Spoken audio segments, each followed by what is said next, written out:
Welcome to this episode where we're going to be talking about how to never ever run out of content ideas. Now, this is a two-part episode, so if you haven't already, go back and listen to the one before this, number 22, where I talk about the foundational piece. We've got a part one and part two.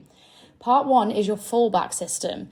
This is your solid foundations, your system that makes sure that you never run out of content ideas. It's using proven frameworks.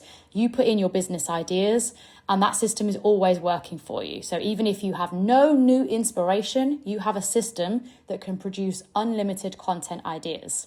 There's also the link to my content matrix because I teach you how to build your own if you want to go and do that, or you can get mine, which is a whole bank of over 130 proven hooks that work across any platform. So that's part one. Part two is going to be building on top of that. This is where we're going to be using a bit more creativity, a bit more inspiration. So this is extracting the life lessons.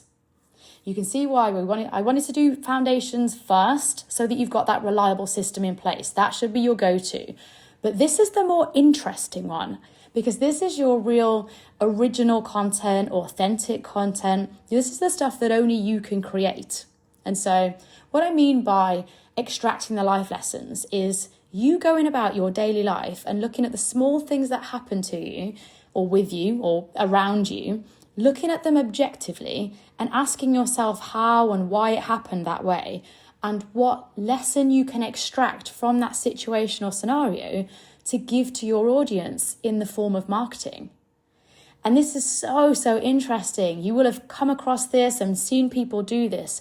And it's such a creative and encapsulating the right word, really engaging form of content because you can see that it's marketing, but it's done in such a way that it makes it so much more interesting. It's completely unique and you're seeing someone do what they do for their business, but just make it so much more interesting because they're taking what has either happened in their day or, in previous years of their life, and they're using that as part of their business so that you can build a relationship with that person. It's so much more authentic, so much less washed down, so much less generic. And so when you're extracting these life lessons, it's you going about your daily life.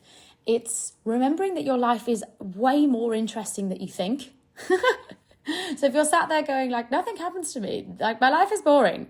Firstly, honey, no, it's not.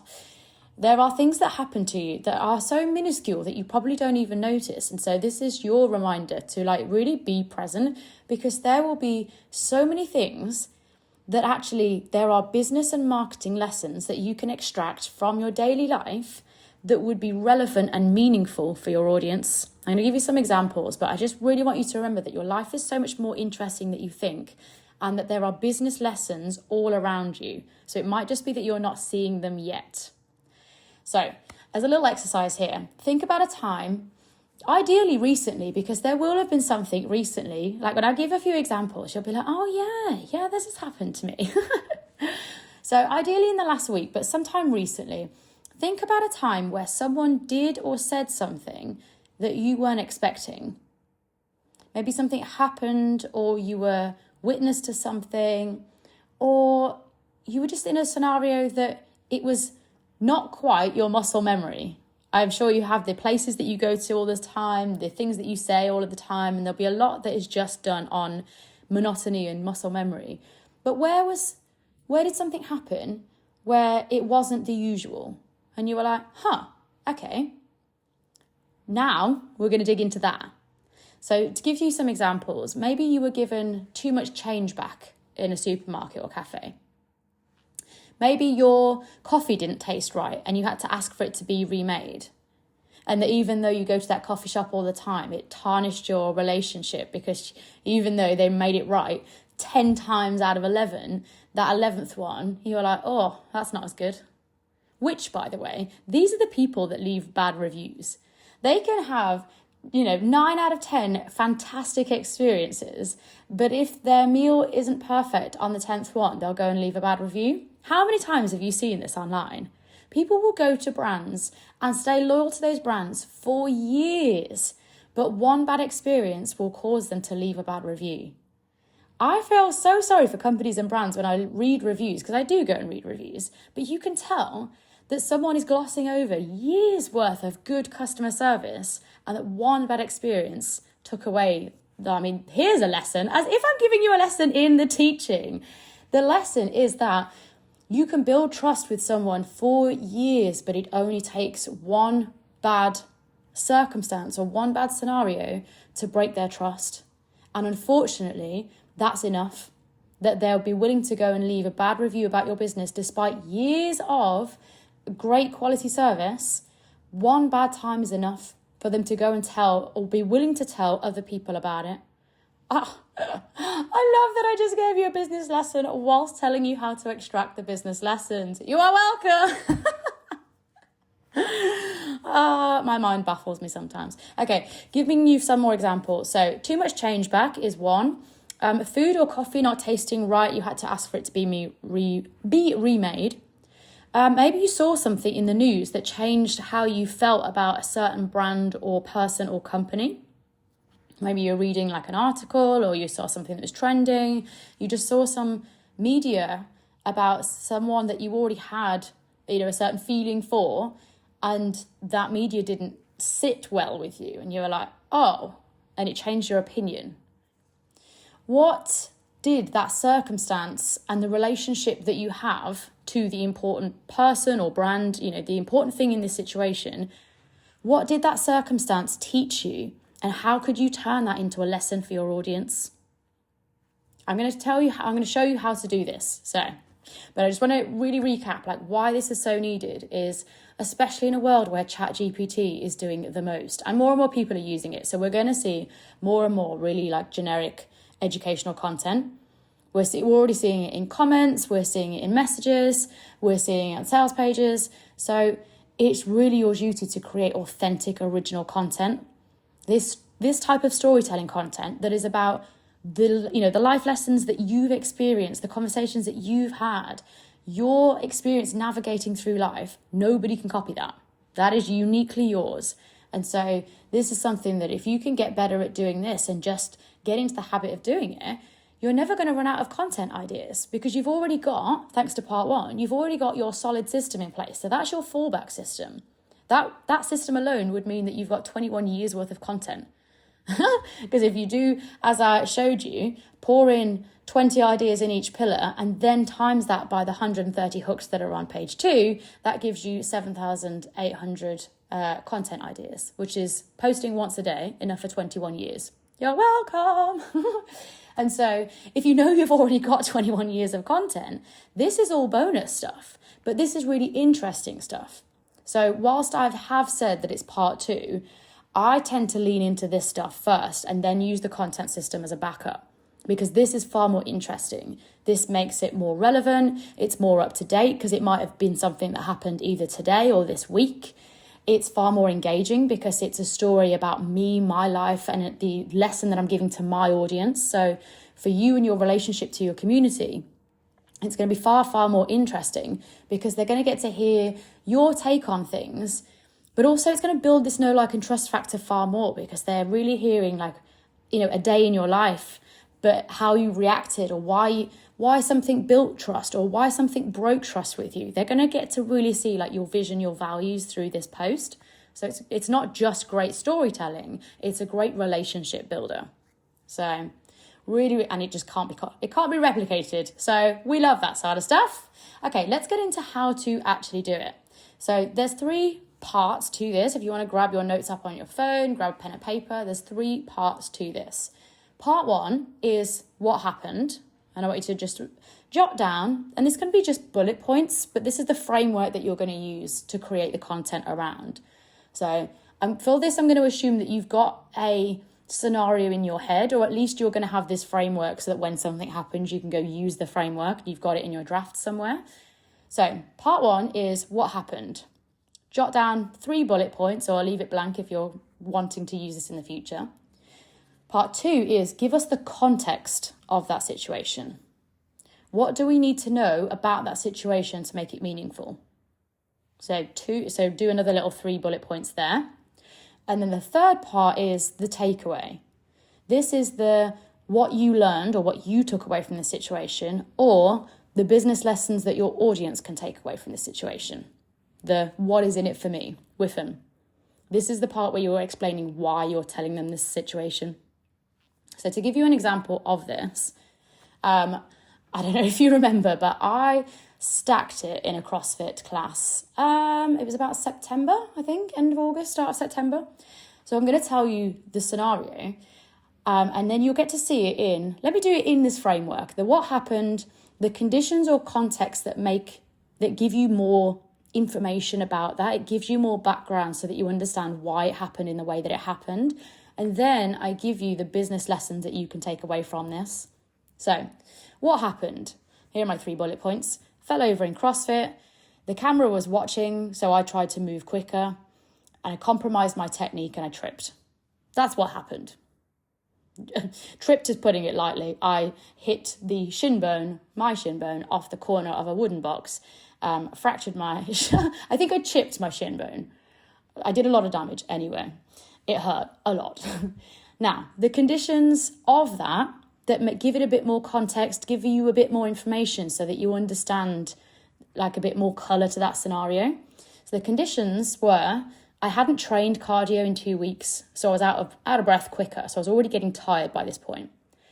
The humidity was higher on that day, so it's harder to breathe. The air is quite thick. Again, I'm tired, I'm hot. It's already like I'm tired, hot, frustrated towards the end of the workout.